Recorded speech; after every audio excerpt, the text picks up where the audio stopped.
თეატრულუკიანის სერბეთის პრემიერს შეხვდა ქართული დელეგაციის ვიზიტის მიზანი სერბეთში საზოგადოებრივი ცენტრის გახსნის ღონისძიებაში მონაწილეობა. იუსტიციის სამინისტროს ცნობით საზოგადოებრივი ცენტრის ექსპორტი სერბეთში საქართველოდან საქართველოს იუსტიციის სამინისტროსთან თანამშრომლობისა და დახმარების შედეგად განხორციელდა.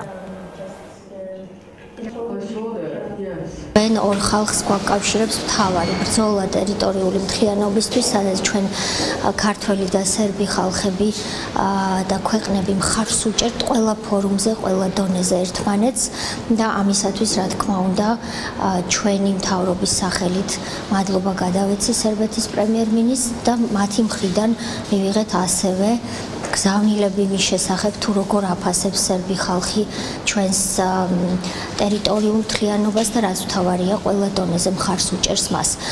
წამოვიდა თხოვნა იმასთან დაკავშირებით, რომ ჩვენ სერბ მთავრობას დავეხმაროთ doing business-ში თავიანთი რეიტინგის გაუმჯობესებასთან დაკავშირებით.